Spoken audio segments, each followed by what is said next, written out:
Trying to find a chess opening for black against the move of d4 can be a taunting task for a player because d4 games often lead into something like the Catalan opening, often lead into something like the London system, and just lead to very slow, boring positional chess.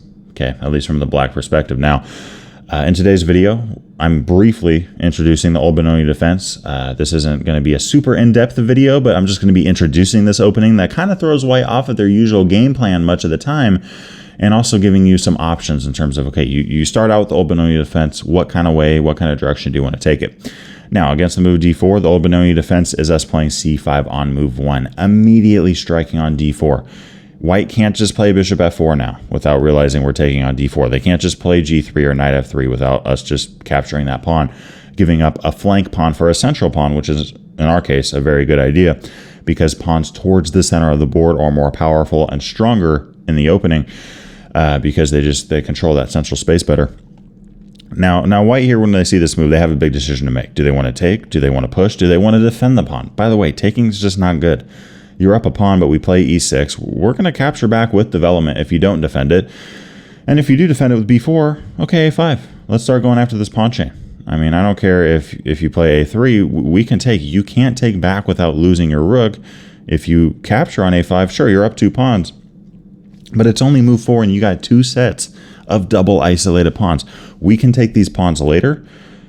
They're so weak, or we could take them now. I mean, there's nothing wrong with just throwing in a check take on c5. We're sitting at even material. We have 1 isolated pawn. They have 2, and our rook is way more active than their babysitter is. And going back to a5, if a move like c3, I've seen this. And against this, you can take on b4, play queen f6. You're winning this position. That rook is hanging. The only way to save your rook is to give up your knight, and we just capture that knight right off. So, yeah, I mean, great chess there from black. If white ends up capturing on c5, it's just not a good idea, in my opinion. And if a move like c3, okay, we can play a move like knight f6. We can play e6. Just develop here. This might turn into some kind of terrace defense type of thing, d5, bishop e7 or d6, castling kingside, knight c6, playing good developmental chess, and the engine has us right around just dead even here at move 3. We'll take a dead even evaluation from the black side. And finally, this move knight f3, I thought I'd just, mention this. Knight f3 is, a move that I see quite a bit, and I'll be honest, I play bullet chess, okay? I know it's not good for improvement, but I don't know, it's fun. Okay, so I've been playing bullet chess lately, and oftentimes white will just pre-move that move knight f3. Now, how many players are going to see the move of c5 and play knight f3 after thinking about it? Probably not that many, but knight f3 here is a mistake. Okay, this does give black an edge, according to the engine, because we're going to take, and again, we just traded off a flank pawn for their central pawn. So if we look at the central E and D files, we're talking about these files here, we have 2 pawns, they have 1. That gives us leverage to start pushing in a way that white can't. If knight c3, which is the most popular move, we play e5.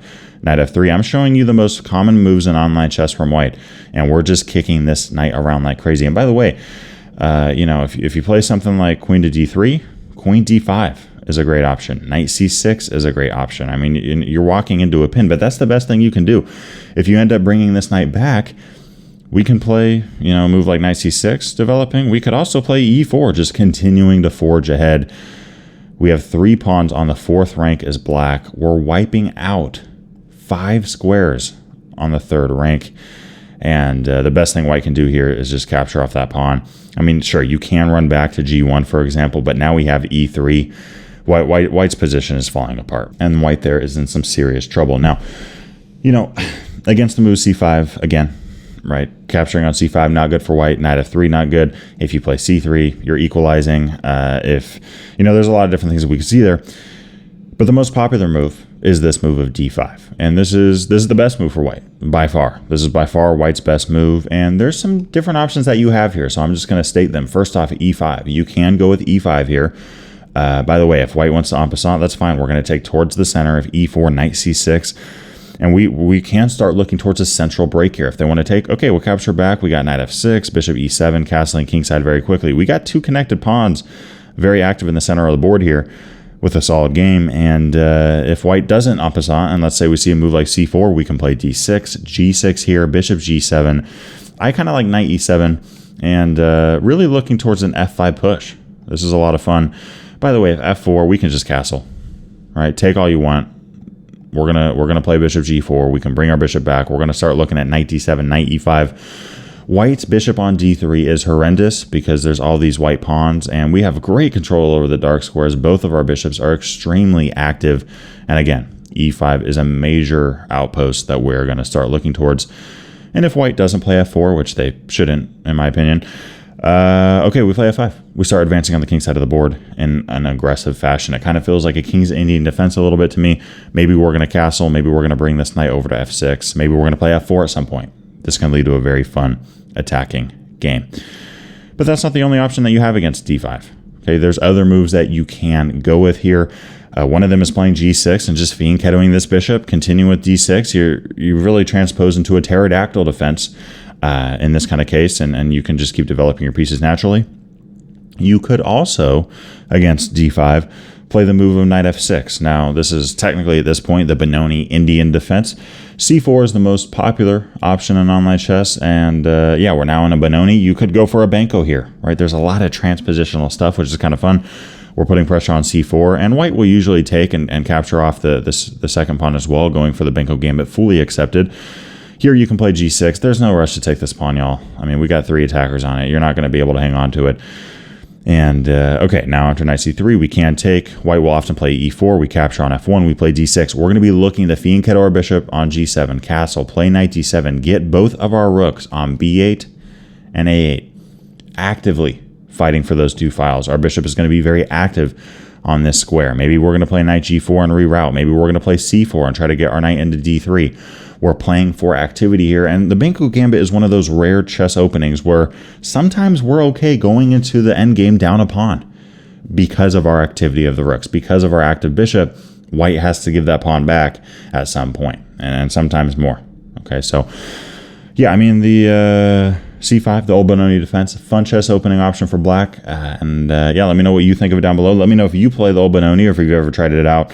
And let me know against the move of d5, right? This often gives a lot of Benoni players, old Benoni defense players, a hard time. But what options have you tried? Have you tried e5? Have you tried g6? Have you tried knight f6?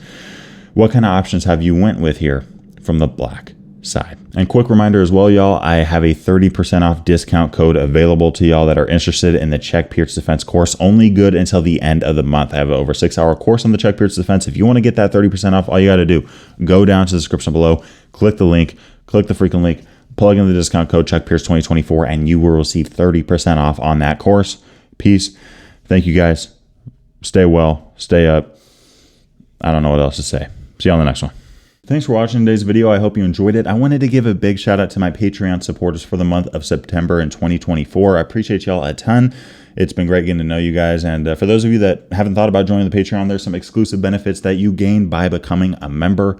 And yeah, I mean, if you guys do join, I'm excited to start talking to you guys over on the platform. On top of that, guys, here's the thing. Look, it's September, okay? It's September. There's only so much time left to get that Czech Pierce Defense course. Click the link. Click the freaking link. Plug in the discount code. Get your 30% off. Only good until the end of the month. And I'll see y'all on the next video. Let's get it.